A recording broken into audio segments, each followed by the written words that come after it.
Welcome back to Travels with the Red Suitcase. I'm Cheryl, and I am your travel coach. If this is your first visit, welcome. I hope that I have some information new to you about the State Department and you. This is the second in a series of 3, and today we're going to be talking about passports, visas, and advisories. Should you have a passport book or a passport card? Well, it depends on where you're going. If you are only going to Canada or Mexico and you are not flying, you can use the card. But if you are leaving the United States via international air travel, even if it's to Cancun or Vancouver, Canada, you must have the passport book. The card is not valid for international air travel. Are you applying for a first-time passport? All of the information necessary is on the U.S. State Department website, so I will not repeat it here. The cost is $110, and if you want it expedited, there is an additional fee. However, at this time with COVID-19, I don't think they are expediting very many passports. Likewise, if you are applying for a renewal passport, all the information for the renewal is on the U.S. State Department website. And here is a note. Although the passport office only requires one passport photo, you should have several printed, as you may need them for international visas and other documents as you travel. It's better to have some with you than try to find some place that will do a passport photo. Adding pages. It used to be that you could add pages in the back of your passport, but that ceased to be available after 2015. You can, however, request a larger passport book with 52 pages for the same price as the 24-page standard passport. What a deal! A standard 28-page U.S. passport book has 17 blank pages for visas, and the non-standard has a 52-page, of the 52-page book, has 43 blank pages for visas. Most foreign countries require a specific number of blank pages for visas, up to 6, as just an entry requirement to get into the country.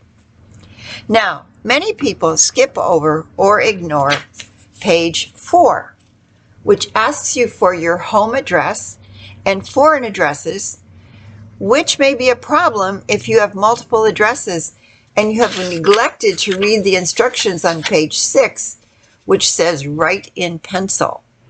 Please put in your next of kin or emergency contact as requested. Do you remember the previous video about repatriation and the importance of having an emergency contact? And at the bottom of page 5, I have added my emergency medical evacuation insurance for a friend I may be traveling with, or someone from the State Department, or a host who I may be staying with in my travels.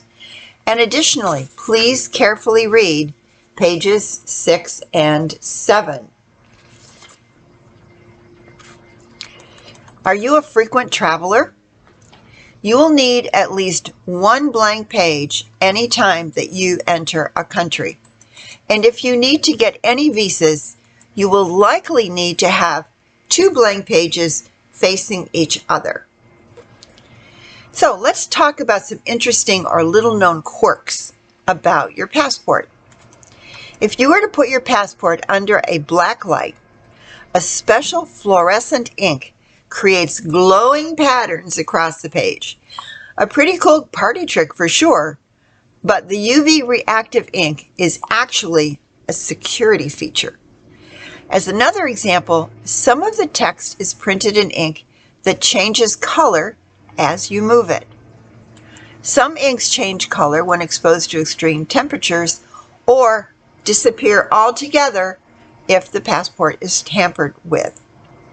If you hold up your passport to the light and flip through the pages, you will see shimmering holographic overlays that cannot be duplicated without a special machine.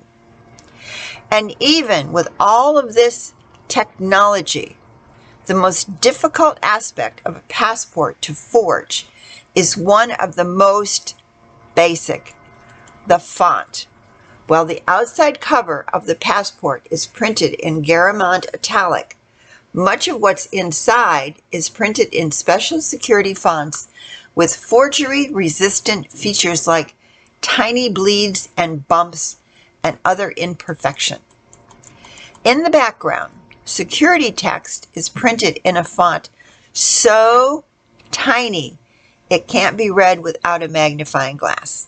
And even smaller nano-printed text on the passport is virtually impossible for forgers to copy. Each letter is smaller than a cell in your body and can only be read through a microscope. If you remember the last video I did, I talked about in the past how both Russia and Germany stole American passports and reissued them. Not today. The most controversial feature of the passport is the electronic chip. It is embedded inside of the passport. The chip contains your personal biodata and a copy of your photo and is readable using a radio frequency identification RFID. Security personnel can read the chip to make sure that the data encoded on it matches what's printed on your passport. To address privacy concerns, your passport cover is made from RFID blocking material, so the data on the chip can only be read if your passport is open. Now for some trivia. See if you know the answers to these questions. First question, 2 parts, 5 points for each correct answer. So here's a possible 30 points right off the bat. What are the 3 colors of the U.S. passport, and to whom do they belong? The blue passports are for tourists. The black passports are for diplomats. And the maroon-covered passports are for U.S. government officials. Question 2 for 5 points. Who actually owns your passport, you or the U.S. government? A U.S. passport on page 5 clearly states that the passport is the property of the United States government, like the bank owns your credit card, and must be surrendered at any time upon request of an authorized member of the State Department or the U.S. government.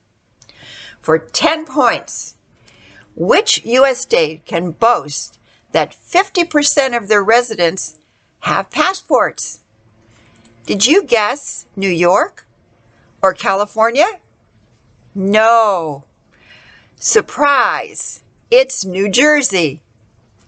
Question 4 for 5 points. Which state has the least number of residents holding passports? If you guessed Montana, Wyoming, or the Dakotas, you are mistaken. Even those states have a larger percentage of passport holders than, yes, Mississippi. 1 in 5 residents in Mississippi have passports. Question 5, 15 points. How many pages in the largest passport ever issued? 96. Tech entrepreneur Sanjeev Mehta had a passport with 96 pages of passport stamps.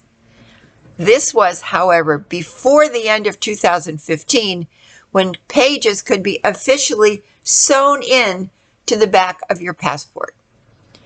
Question number 6, 10 points. How much is a U.S. passport worth on the black market? Approximately $15,000. But don't even think about selling yours. Final question, worth 15 points. What Native American tribe has their own passports, issued in 1971. The Onondaga tribe of the Iroquois Nation in New York State.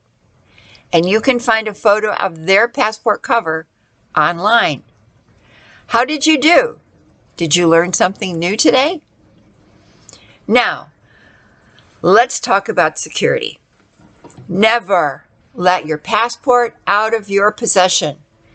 You may have heard others saying, oh, you can leave it at the hotel in the safe. Even the U.S. State Department says, always keep your passport with you. As I have said previously about other documents, make copies. Take a photo on your phone and or your tablet, put it in a cloud. You never know when or if any of your electronics will be stolen, lost, or just quit on you. Dead battery, no charging station, no service. Be prepared for any eventuality. What if someone, hotel, police, want your passport? Give them your photocopy. Or before you leave home, you can go to a notary public and get a certified copy of your passport. I personally have never done this, but I've read about other travelers who have. You could use this if you were asked by another government to see your passport. Okay, let's move on to visas. Did you know there are 172 countries in the world that are visa-free to U.S. citizens, and one that will not even let us enter? Do you know what that is? Yes, North Korea.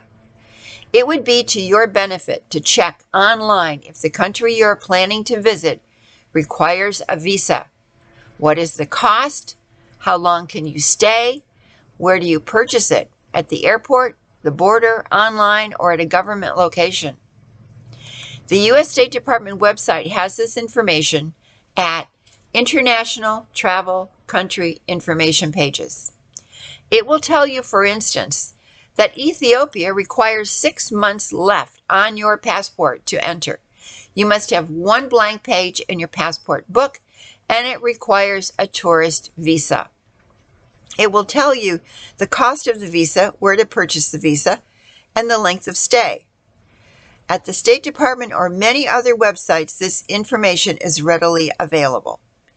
Ethiopia also tells you that you must have a current yellow fever vaccination and that you can only bring $3,000 into the country.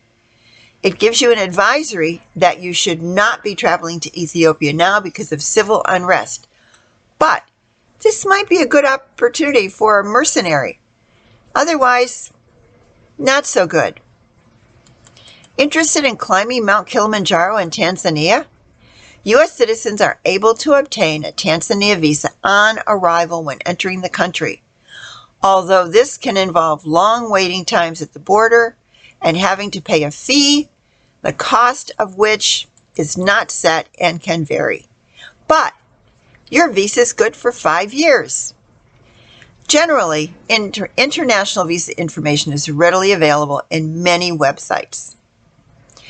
And lastly, let's talk about advisories.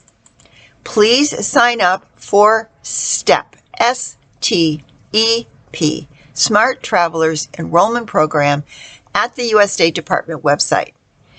As you travel, the State Department will text or email you up-to-date information about situations that may influence your travel choices.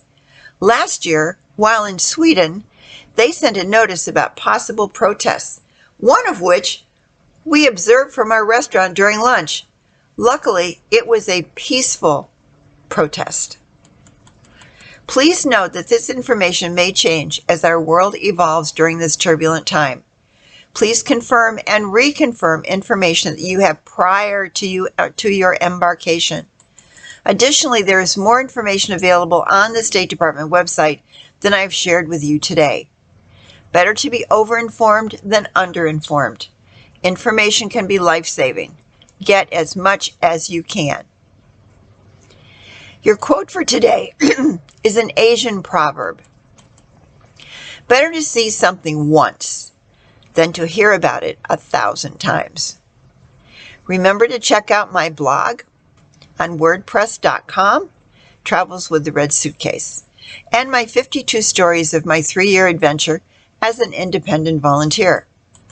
Don't forget to hit the blue like button and the red subscribe button to be notified of the next video.